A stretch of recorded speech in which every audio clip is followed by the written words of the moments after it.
प्यारे दर्शकों, आप सभी का हमारे चैनल में स्वागत है। धर्म से जुड़ी वीडियो देखने के लिए हमारे चैनल को सब्सक्राइब और लाइक करें। धन्यवाद। प्यारे दर्शकों, अगर आपने वीडियो का इससे पहला भाग नहीं देखा तो इस चैनल पर जाकर देखें। धन्यवाद। रेकी क्या है? क्या आपने कभी रेकी चिकित्सा पर कोई पुस्तक पढ़ी है? इस विषय पर अनेक पुस्तकें लिखी गई हैं। इन सभी पुस्तकों में प्रस्तुत इस पद्धति का विवेचन, इतिहास तथा नियम समान है। डॉक्टर मिकाओ उशुई की कहानी बदल नहीं सकती, न ही डॉक्टर हयाशी या श्रीमती ताकता जैसे पात्र बदल सकते हैं। रेकी शब्द दो शब्दों से मिलकर बना है, रे तथा की।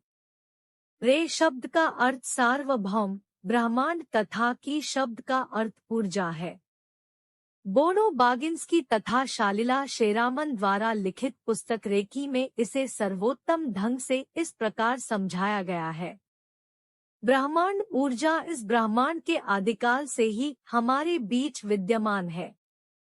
हजारों वर्ष पहले तिब्बतवासियों ने आत्मा, ऊर्जा तथा जगत पदार्थ के बारे में गूढ़ चिंतन किया। इन लोगों ने इस ज्ञान को अपने शरीर में उत्पन्न होने वाले विकार दूर करने, आत्माओं को परस्पर मिलाने तथा एकात्म भाव में जुड़ने की दिशा में इस्तेमाल किया।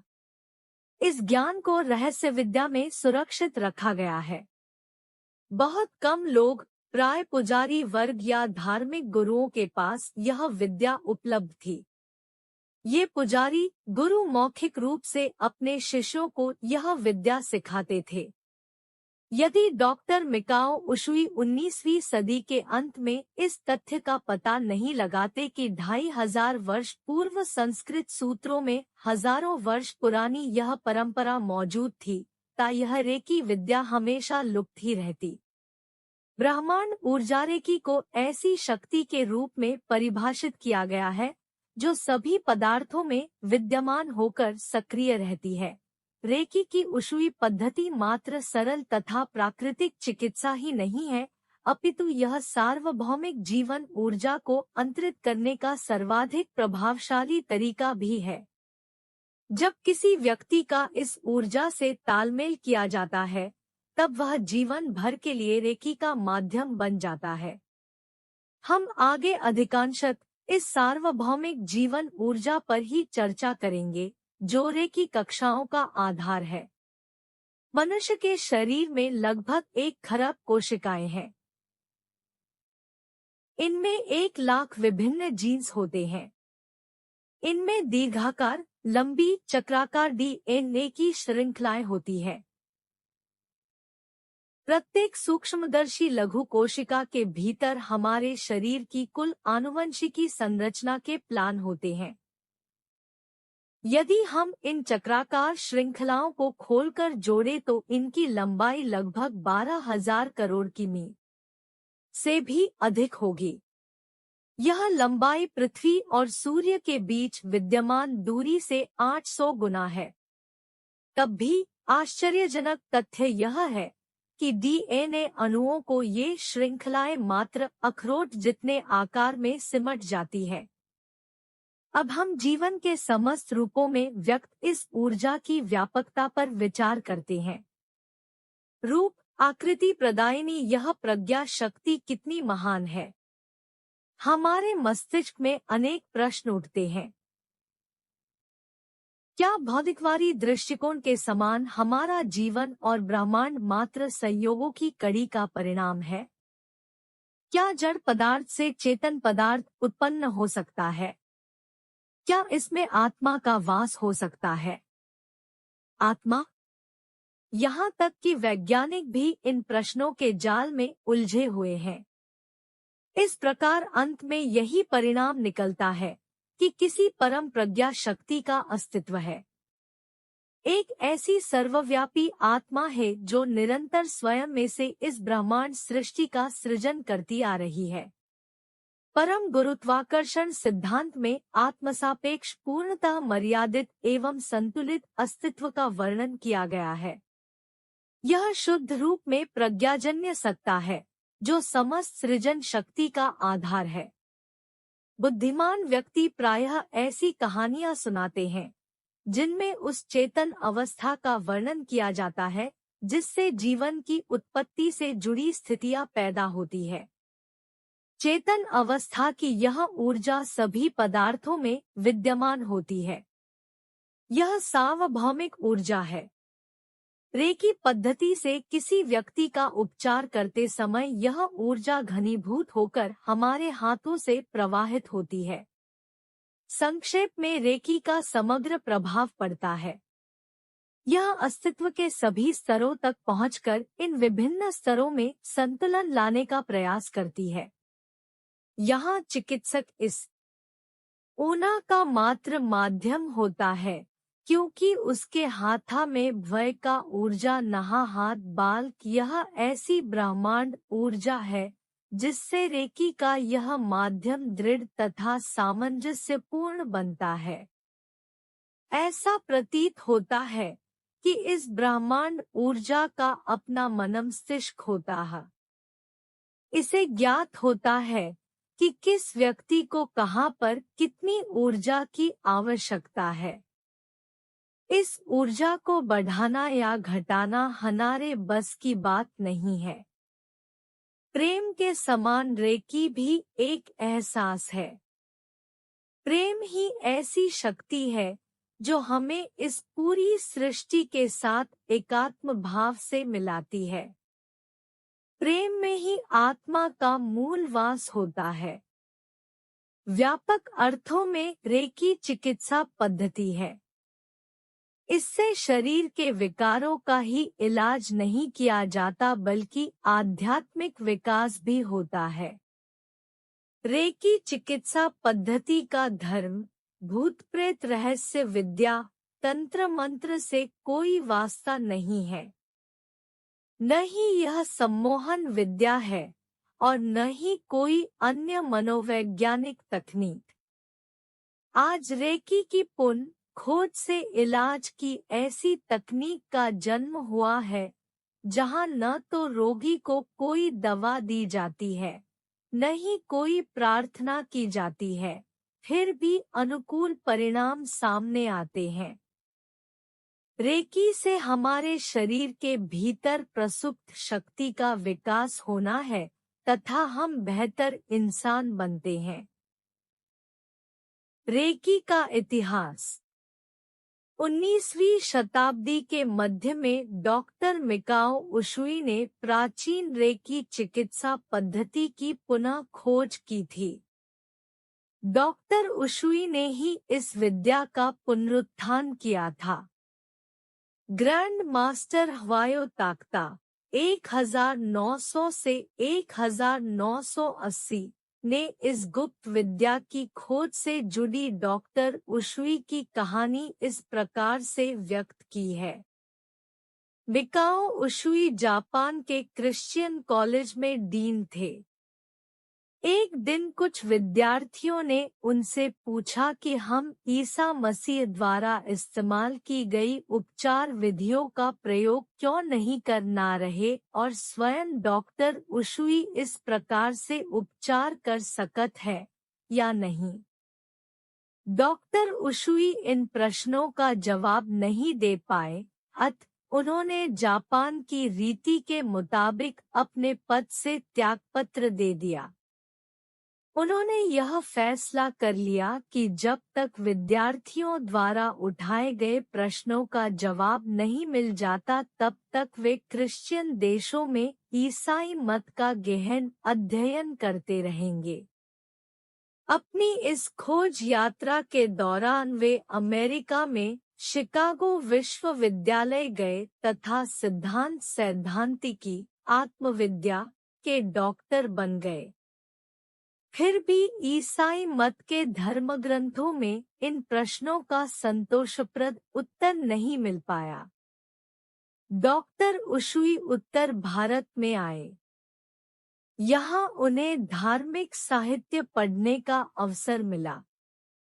डॉक्टर उशुई को मात्र जापानी, चीनी तथा अंग्रेजी भाषाओं की ही जानकारी नहीं थी, अपितु वे संस्कृत भाषा के भी अच्छे ज्ञाता थे। बाद में वह जापान लौट आए। वहां उन्होंने प्राचीन बौद्ध सूत्रों में संस्कृत के सूत्रों तथा प्रतीकों की खोज की। इन सूत्रों आदि में प्रश्नों के उत्तर नजर आ रहे थे। तब वह क्योटो के मठ में रह रहे थे। बौद्ध भिक्षु से बातचीत करने के बाद यह 16 मील दूर पवित्र कुरियामा नामक पर्वत पर चले गए।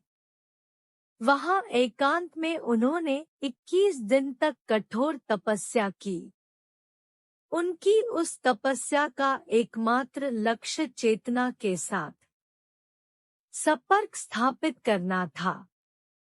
उन्होंने सूत्रों तथा प्रतीकों के पीछे छिपे सत्य का पता लगाने के लिए संस्कृत प्रतीक भी लिख रखे थे।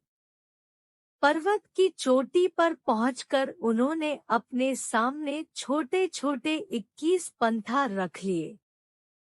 कैलेंडर का एक दिन बीत जाने के बाद एक पत्थर फेंक देते थे। वह संवर मूत्र पढ़ते हुए ध्यान लगाते थे। अंतिम दिन की सुबह तक कोई अद्भुत घटना नहीं हुए। अभी भी रात का अंधेरा था। तभी डॉक्टर उशुई को अपनी ओर तेजी से बढ़त हुई कोई चमकीली रोशनी नजर आई।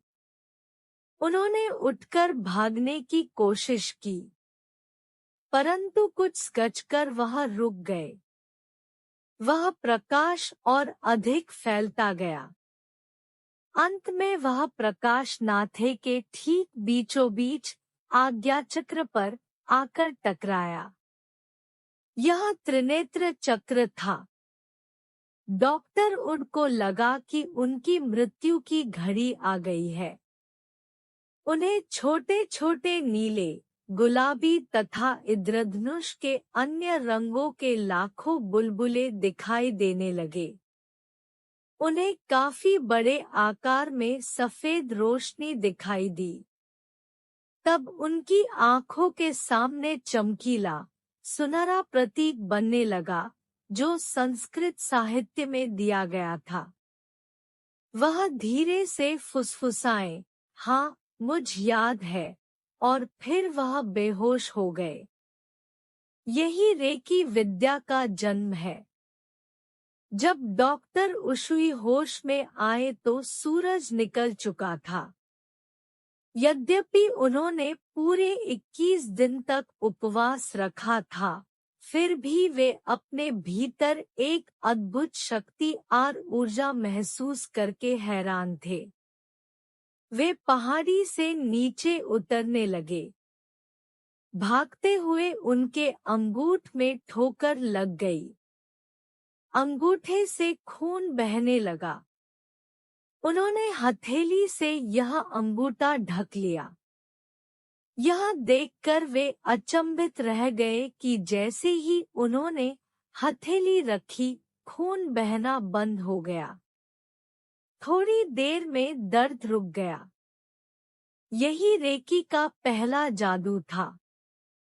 डॉक्टर उशुई को भूख लगी थी।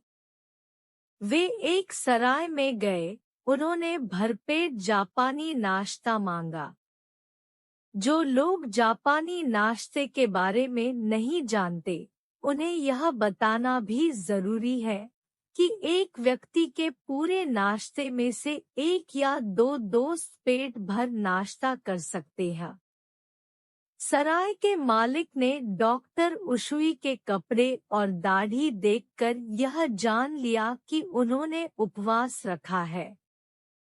इसलिए उसने नम्रता पूर्वक कहा कि वे सूप और कुछ हल्का फुल्का नाश्ता ले ले। डॉक्टर उशुई ने मना कर दिया। उन्होंने पूरा जापानी नाश्ता किया और उन्हें कोई नुकसान नहीं हुआ। यह दूसरी चमत्कारिक घटना थी। सराय के मालिक की पोती खाना परोस रही थी। उसे दांत में बहुत दर्द था। मुंह में एक और सूजन स्पष्ट दिखाई दे रही थी। डॉक्टर उशुई ने उस बच्ची का इलाज करने की अनुमति मांगी।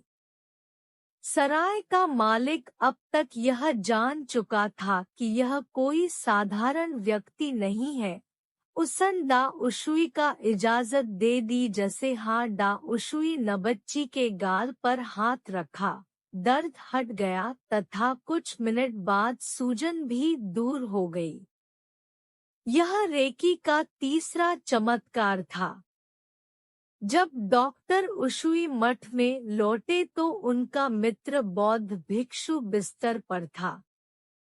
उसे गठिया रोग था। डॉक्टर उशुई उसके पास बैठ गए। उन्होंने दोनों हाथ मित्र के शरीर पर रखे। उनका मित्र धीरे धीरे आराम महसूस करने लगा और कम समय में ही वह चलने फिरने लगा। डॉक्टर उशुई ने क्योटो के स्लम क्षेत्र के भिक्षुगृह में भिखारियों के बीच जाकर उनकी सेवा शुश्रूषा करने का फैसला लिया। उन्होंने आश्रम में 7 दिन गुजारे। वहां पर उन्होंने रोगों का इलाज किया। एक दिन उन्होंने ध्यान दिया कि जाने पहचाने चेहरे बार बार आते हैं। उन्होंने उन लोगों से बार बार आने का कारण पूछा तो जवाब मिला कि गृहस्थ जीवन बिताने से भीख मांगना बेहतर है। डॉक्टर उशुई को गहरा धक्का लगा। उन्हें पता था कि वे सर्वाधिक महत्वपूर्ण बात भूल गए थे। वह बात यह थी कि इन भिखारियों को कृतज्ञता का पाठ पढ़ाया जाना चाहिए था। बाद में उन्होंने रेकी से जुड़ी सूक्तियां बनाईं। थोड़े दिनों बाद डॉक्टर उशुई ने आश्रम छोड़ दिया। वे क्योटो लौट गए। यहाँ वे बहुत बड़ी मशाल जलाकर गली में खड़े हो गए। जब राहगीरों ने उनसे खड़े होने का कारण पूछा तो डॉक्टर उशुई ने बताया कि वे ऐसे लोगों को ढूंढ रहे हैं जो वास्तव में सत्य का प्रकाश देखना चाहते हैं, जो दलित हैं तथा जिन्हें सेवा शुश्रूषा की जरूरत है।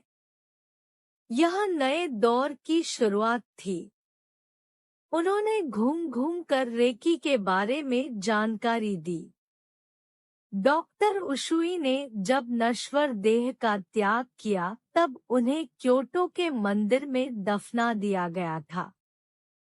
कब्र पर लगे पत्थर पर उनकी पूरी जीवन गाथा खोदी गई है। कहा जाता है कि स्वयं जापान के सम्राट ने उनकी कब्र पर जाकर श्रद्धांजलि अर्पित की थी। डॉक्टर उशुई के बाद उनके निकट सहयोगी डॉक्टर हयाशी उनके उत्तराधिकारी बने। ये परंपरा में दूसरे रेकी ग्रैंड मास्टर थे।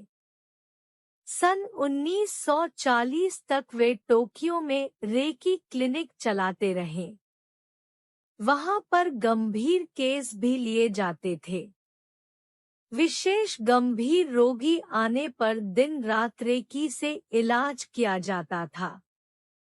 एक बार में रोगी की अनेक चिकित्सकों द्वारा देखभाल की जाती थी।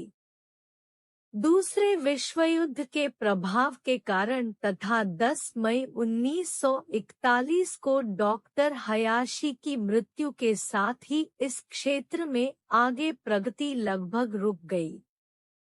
श्रीमती हवायो टकाटा डॉक्टर हयाशी की उत्तराधिकारिणी बनी। सन 1900 में हवाई द्वीप पर उनका जन्म हुआ था। उनके माता पिता जापानी थे पर उन्हें अमेरिका का नागरिकता प्राप्त थी। वह विधवा थी। उनकदा छाटे छाट बच्चे थे और स्वयं गंभीर बीमारियों से ग्रस्त थी। उसी दौरान उन्हें अंत प्रेरणा मिली कि उन्हें जापान जाकर इलाज कराना चाहिए। वह जापान पहुंची। वह वहां ऑपरेशन टेबल पर लेटी हुई थी।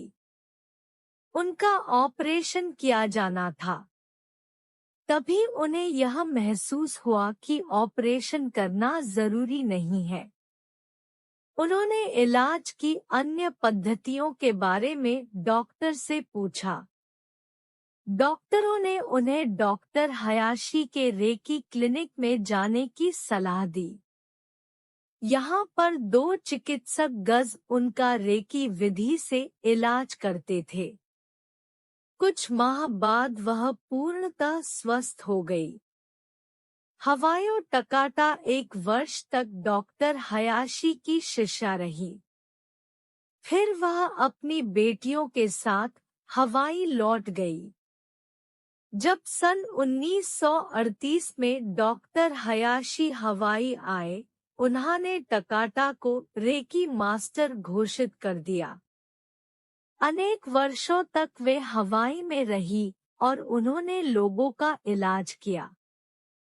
जब वे आयु के 7वें दशक में थी, उन्होंने रेकी मामतर बनाने आरंभ कर दिए थे। 11 दिसंबर 1980 को टकाटा इस दुनिया से चल बसी। उनके पीछे अमेरिका और कनाडा में 22 ग्रैंड मास्टर थे।